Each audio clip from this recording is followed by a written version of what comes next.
KKR SRH KKR SRH வந்து Eden கார்டன்ஸ்ல first match இப்பதான் போறாங்க.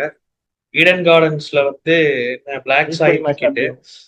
ம். பிளாக் சாயில் விக்கெட்டு உனக்கு வந்து எப்படி சொல்றது, இனிஷியல்ல வந்து ரொம்ப ட்ரையா, அதாவது ட்ரைன்ற எக்ஸ்ட்ரா பவுன்ஸ் இருக்கக்கூடிய ஒரு விக்கெட்டு. ரொம்ப பேட்டுக்கு ஜாலியா வரும், ஈஸியா ஆடலாம் பவர் பிளேல. பட் பவர் பிளே முடிஞ்சதுக்கு அப்புறம் வந்து கொஞ்சம் போக போக ஸ்பின்னருக்கு கிரிப் ஆகும் டியூ வர வரைக்கும். டியூ வந்து ரொம்ப எக்ஸ்பெக்ட் பண்ணலாம் ஈடன் கார்டன்ஸ்ல. டியூ வந்துருச்சுன்னா அதுக்கப்புறம் ரன் ஸ்கோரிங் நிறுத்தவே முடியாது. கேகேஆர் அண்ட் எஸ்ஆர்ஹெச் ரெண்டுமே மரணடி வாங்கிட்டு வர டீம். 200 ஆனா அடிச்சு ரெண்டு ஸ்பின்னர்ஸ்ன்னு டீம்னாலையும் பார்த்தா டிஃபெண்ட் பண்ண முடியல. கேகேஆர் கேகேஆர் பக்கம் நல்லா இருக்காங்க. மிடில் ஆர்டர்ல போறது வரணும் நிறைய இருக்கும். அந்த பக்கம் பார்த்தா யாருமே இல்ல கேகேஆர் ஸ்பின்னர்ஸ்ன்னு பவுலிங் பார்த்தா. ஸ்ட்ராங். கேகேஆர் பவுலிங் ஆ, ஸ்ட்ராங் எஸ்ஆர்ஹெச் விட. எஸ்ஆர்ஹெச் வந்து ஃபர்ஸ்ட் என்ன சேஞ்சஸ் பண்ணோம்னா, முதல்ல வந்து இன்னொரு ஸ்பின்னர் ஆடணும். ஜீசான் அன்சாரி கண்டிப்பா ஆடுவான். அதுக்கப்புறம் டேவிட் பெயின் அப்படியே வீட்டுக்கு அனுப்பிச்சிட்டு பிரைடன் கார்ஸ் எடுத்துட்டு வருவாங்க. Correct. Brighton cars. Brighton Livingston cars தான் எனக்கு வைப்பாங்களா? தெரிஞ்சு கரெக்ட். லிவிங்ஸ்டன் ஆனா இன்னும் பவுலிங் வீக் தான். பேட்டிங் ஒன்றும் தேவையே இல்லையே, 200 ரன் அடிச்சிட்டு வர. அனிகேத் கரெக்ட். வர்மா ஆடுறான், சலீல் அரோரா ஆடுறான், Klaasen, Ishan Kishan, Abhishek Sharma, Travis Head, Brydon இன்னொரு கார்ஸ் கொஞ்சம் எடுத்துட்டு வரேன்னா ஆல்ரவுண்டர் அவனும் பார்க்கலாம்னு ஆடுவான். சொன்னேன். அர்ஷ்டுபேவும் ஆடுவான். ஸோ எனக்கு ஓகே. பேட்டிங் டெப்த் தேவையில்லை. நான் ரெண்டே இது, ஒன்று அன்சாரி எடுத்துட்டு வரணும், இன்னொன்று பிரைடன் கார்ஸ் எடுத்துட்டு வரணும். அண்ட் கேகேஆர்ல ஏதாச்சும் சேஞ்சஸ் அப்படின்னா எனக்கு தெரியல. வேற யாரும் சேஞ்ச் பண்ற மாதிரி இல்லை. கேகேஆர் வந்து இப்படியே தான் ஆடி ஆகும். ஏன்னா அவங்களுக்கு வேற வழி இல்லை. சேஞ்ச் பண்ணக்கூடிய இடம் வந்து பவுலிங்ல தான் இருக்கு. பவுலிங்ல இப்போதைக்கு அவங்களால சேஞ்ச் பண்றது பிளேயர் கிடையாது. சைனி உள்ள கொண்டு உசர் வருவாங்களா? பாணி யார சைனி சைனி சைனி நிஷித் ராணா இது எடுத்திருக்காங்களா? இப்ப ஹர்ஷித் ரீப்ளேஸ்மெண்ட் ராணா பதிலா எடுத்திருக்காங்க. நிதிஷ் ஹர்ஷித் எடுத்திருக்காங்க. ராணாவோட ரீப்ளேஸ்மெண்ட். யாரு போன மேட்ச் ஆடினா? வைபவ் அரோரா, உசர் பாணி, அதுக்கப்புறம் வந்து நரேன் வருண் சக்கரவர்த்தியை டிபெண்ட் பண்ணி தான் இருக்காங்க. ஸோ நீ ஒரு ஒரு பெரிய ஃபாஸ்ட் பவுலர் வந்து நீ அவனுக்கு சான்ஸ் கொடுத்தீங்கன்னா பரவாயில்ல. இங்க நீ எதுக்கு சான்ஸ் கொடுத்துட்டு, எனிவேஸ் யார் போட்டாலும் அடிவாங்க தான் போறாங்க. முதல்ல அடிவாங்க தான் ஃபாஸ்ட் போறாங்க. பவுலிங் கமாடிட்டியே இல்லை. நீ எங்க இருந்து வந்து அப்படி யூஸ் பண்றது? என்ன கேட்டா ஃபர்ஸ்ட் bowling எடுக்கிற டீம், சேசிங் டீம் தான் மறுபடியும் அட்வான்டேஜ் ஈடன் கார்டன்ஸ்ல. ஸோ ஃபர்ஸ்ட் சேசிங் எடுத்துட்டு பவர் பிளேல மட்டும் ரன் கண்ட்ரோல் கண்டிப்பா மரணடி அடிக்க போறாங்க. அபிஷேக் சர்மா, டிராவிஸ் ஹெட் பொழக்க போறாங்க. ஏன்னா அவங்களுக்கு ஐடியல் போறாங்க. Wicket Eden Gardens. ஆமா. ரெண்டுமே ரெண்டு டீமுக்குமே நல்லா தான் இருக்கும். ஃபின்னாலும் அடிப்பான். இங்க அபிஷேக் சர்மா, டிராவிஸ் ஹெட் அடிப்பாங்க. ஸோ ரெண்டு டீம்லயுமே பவர் பிளேல ரன்ஸ் போக போகுது. ஃபர்ஸ்ட் bowling போடுற டீமுக்கு வந்து ஃபர்ஸ்ட் கேகேஆர் bowling போட்டான்னா வருண் சக்கரவர்த்தி நரேன் வச்சு அதுக்கப்புறம் ஷட் டவுன் பண்ணிடுவாங்க. இன்னைக்கு நடந்த மாதிரி பவர் பிளேல 60-70 அடிச்சுட்டு அதுக்கப்புறம் ஷட் டவுன் பண்ணிடுவாங்க. பட் எஸ்ஆர்எஸ் ஸ்பின் ஆடுற பிளேயர்ஸும் இருக்காங்க. ஸ்பின் எல்லாருமே நல்லா ஆடுற பிளேயர். இஷான் கிஷன் ஆகட்டும், கிளாசன் ஆகட்டும், ரோஹித் எல்லாருமே சர்மா ஸ்பின் ஆடுவாங்க. நரேனையும் வருண் சக்கரவர்த்தியும் தாண்டிட்டாங்கன்னா ஈடன் கார்டன்ஸ்ல கண்டிப்பா எஸ்ஆர்எஸ் ஜெயிச்சிருவாங்க. ஜெயிச்சிருவாங்க. கரெக்ட். ஏன்னா இதுவே ஃபயர் ஆர்சிபி பவர் இயர்லி வந்து விக்கெட் எடுத்தாங்கன்னா 3 விக்கெட் 4 விக்கெட் சீக்கிரம் எடுத்தாங்கன்னா 10 12 ஓவர் எடுத்தாங்கன்னா சான்ஸ் இருக்கு கேகேஆருக்கு. ஆமா. ஆனா அது கண்டிப்பா கஷ்டம். கேகேஆர்ட்ட யார் பவுலிங் போடுவா? வருண் சக்கரவர்த்தி நிறைய 5 ஓவருக்கு அப்புறம் வராங்கன்னா இவனுங்க 5 ஓவர்ல 75 ரன் அடிச்சிருவானுங்க. உனக்கு அதுக்கப்புறம் நீ பிடிக்கவே முடியாது. சோ முடியாது. ஆமா. அதான், வருண் சக்கரவர்த்தியும் நிறைய விக்கெட் எடுக்கலைன்னா எஸ்ஆர்எச் ஸ்டாப்பே பண்ண முடியாது. கேகேஆரோட பேட்டிங்கோட கம்பேர் பண்ணும்போது எஸ்ஆர்எச்சோட ஃபயர் பவர் வந்து ரொம்ப ரொம்ப ஸ்ட்ராங்கா இருக்கு. ஸோ எனக்கு தெரிஞ்சு அதுதான் கேகேஆர் ஃபர்ஸ்ட் bowling போட்டா மட்டும்தான் ஒரே சான்ஸ். அதுலயும் வருணும் நரேனும் விக்கெட் எடுத்துட்டு அதுக்கப்புறம் இவங்க பேட்டிங் வரும்போது அடிச்சுக்க வேண்டியதுதான். ஏன்னா இன்னொரு அட்வான்டேஜ் கேகேஆருக்கு என்ன இருக்குன்னா, எஸ்ஆர்எஸ் ரொம்ப டெட்லி ஸ்பின்னர்ஸ் இல்லை. அதை யூட்டிலைஸ் பண்ணலாம். இது எல்லாமே ஃபேவரா நடக்கணும். ஆனா பவர் பிளேல ரொம்ப கேகேஆர்ல பெரிய இன்ஜுரி டேமேஜ். கன்சர்ன் வந்து கடைசி வரைக்கும் வரப்போகுது போல. அவங்க அடுத்த மெயின் பிளேயர் அவங்க இருக்க மெயின் பிளேயர் எல்லாரும் அவுட். பத்திரான் அவுட்.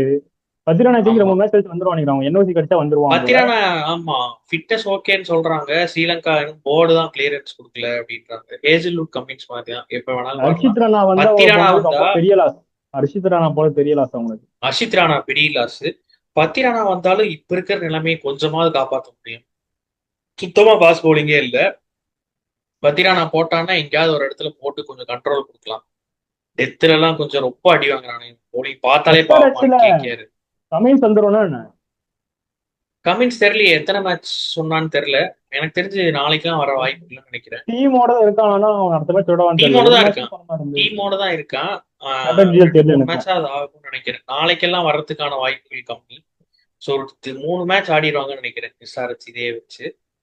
ஸோ அந்த என்ன அட்வான்டேஜஸ் பொறுத்த வரைக்கும் கேகேஆர் ஸ்பின்னர் வர்சஸ் எஸ்ஆர்எச்சோட ஸ்பின்னர்ல வந்து கேகேஆர் அகடா இருக்காங்க. ரெண்டு டீமோட ஃபயர் பவர் வச்சு பார்க்கும்போது எஸ்ஆர்எச் அகேடா இருக்காங்க. ஸோ இதுல எது கிளிக் ஆகுதுன்றதுதான்.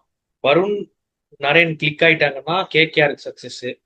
இவங்க அடி பவர் பிளேலயே அடிச்சு செட்டில் ஆயிட்டாங்க, பேட்டர்ஸ் நல்லா ஆடினாங்கன்னா இதுதான். ஸோ என்னோட ப்ரெடிக்ஷன் என்னன்னா, நான் வந்து எஸ்ஆர்ஹெச் ஃபேவரா தான் கொடுக்குறேன். விக்கெட் ரொம்ப ஐடியலா இருக்கும். அபிஷேக் சர்மா அண்ட் டிராவிஸ் ஹெட்டுக்கு ரொம்ப ஐடியலா இருக்கும்.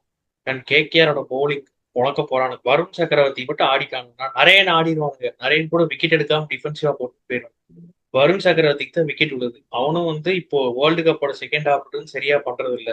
அவனை மட்டும் புடிச்சிட்டாங்கன்னா முடிச்சு எஸ்ஆர்எச் ஜெயிச்சிரும் நான் நினைக்கிறேன். ஆனா நீ எஸ்ஆர்எஸ் என்ன தான் சொல்ற? ஜெயிப்பான்னு சொல்றேன். ஆனா இப்ப வந்து எல்லாம் ஹோம் டீம் ஜெயிச்சிட்டு இருக்காங்க. அந்த இதுல வந்து ஜெயிச்சாலும் ஜெயிக்க வாய்ப்பு இருக்குல்ல கேகேஆருக்கு. அப்படியா? Home advantage. ஆமா, ஆமா, எல்லாமே ஹோம் டீம்ல. Home game. இன்ஃபேக்ட் முல்லன்பூர்ல லாஸ்ட் 2 கேமா இவங்க தான் ஜெயிச்சாங்க.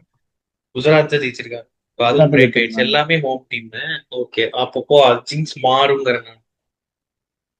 முதல்ல அதுக்கு முன்னாடி மேட்ச என்னன்னு பாத்துரும். லக்னோ தோத்துரும்ல, அப்போ அதுலயே ஜிங்ஸ் உடஞ்சிடும்.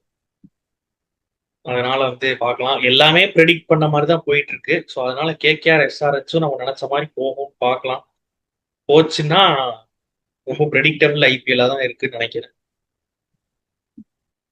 கேகேஆர் வின் பண்ணுவாங்கன்னு அவ்வளவுதானே. சொல்றேன். எனக்கு தெரிஞ்சு கிரீன் வந்து கொஞ்சம் நல்லா பர்ஃபார்மன்ஸ் பண்ணுவான்னு நினைக்கிறேன் ஆமா, பேட்டிங்ல. கிரீன் அட்லீஸ்ட் உனக்கு கிரீன் பவுலிங் போட்டாலாவது கொஞ்சம் காப்பாத்தலாம். அவனும் போட மாட்டான். ஒண்ணுமே பண்ண முடியல. இப்போ ஆஸ்திரேலியா சொன்னாங்க போல, சொன்னாங்களா? இல்ல அவன் இன்ஜுரி இருக்கா அதான் போட மாட்டேன் சொல்லியிருக்காங்களா? இல்ல, அவன் ரொம்ப நாளாவே போட்ட மாதிரி எனக்கு தெரியல. போடுறதே இல்ல, இல்ல. போன இப்போ மேட்ச் போஸ்ட் மேட்ச் வந்து ரகனை சொன்னால ஆஸ்திரேலியா இது சொல்லணும். அதுக்கு ஆஸ்திரேலியா போஸ்ட் இதை போட்டாங்க போல, கேம்கிரீன் இன்ஜுரி இருக்கா அதெல்லாம் போடல அப்படின்னு. ஆமா, ஆனா விட மாட்டாங்கன்னு நினைக்கிறேன் ஆஸ்திரேலியா. போட விடாத, ஆசிஸுக்கு வேணும் ஆசிஸுக்கு வேணும்னே ஆஸ்திரேலியா பறிக்கிறோம். அதனால யார் என்ன கொண்டு வந்தாலும் கேகேஆர் போலிங்க காப்பாற்றவே முடியாது. போயிட்டு செத்துட்டாங்க. இதுக்கப்புறம் எக்கோ உயிர் கொடுக்கறது. நடுவில் 4 மேட்ச் நரேனும் வருண் சக்கரவர்த்தியும் வச்சு அது ஒரு ஆறுதலா இருக்குமே தவிர ஒண்ணும் பண்ண முடியாது. எத்தனை மேட்ச் தனியா ஜெயிச்சு தர முடியும்? ஒரு பவுலர் சரி, தனியா ஓகே. ஜெயிச்சு தரதுன்னா 2 கேம் ஜெயிக்கலாம். பிளேயர்ஸ் டு அவ்வளவுதான். Watch out. KKR versus SRH. Player வந்து எஸ்ஆர்எஸ்ல வந்து நான் ஓபனர்ஸ் தான் சொல்றேன். எய்தர் அபிஷேக் சர்மா ஆறு இவன் டிராவிஸ் ஹெட். டிராவிஸ் ஹெட் கண்டிப்பா ஓபனரு. இங்க கேகேஆர் பவுலர்ல வந்து வருண் சக்கரவர்த்தி சொல்லுவேன். அதுக்கப்புறம் கேகேஆர் பேட்டர்ஸ்லயும் வந்து எனக்கு என்னமோ ஃபின்னாலும் தான் அடிப்பான்னு தோணுது. ஓப்பனிங் நல்லா இருக்கும், விக்கெட்டு பெருசா ஃபாஸ்ட் போலிங்கோ மூவ் பண்ற போலர்ஸோ எஸ்ஆர்எஸ் இல்ல. ஸோ இங்க ஃபின்னாலன், இங்க ஹெட்டார் அபிஷேக் சர்மா, இங்க போலிங் வருண் சக்கரவர்த்தி. இங்க வந்துட்டு கொஞ்சம் சிக்கல் யாருமே இல்லை. ஸோ நான் ஹர்ஷ் டூபே பிக் பண்றேன் ஸ்பின்னர்னால. நான் வந்து டேய் பேட்டிங் எஸ்ஆர்எச் பேட்டிங் வந்து அன்கித் வர்மா சொல்றேன். ம், அப்புறம் வந்து பவுலிங்ல வந்து எஸ்ஆர்எச் பவுலிங் யாருமே இல்லையே. ஆமா.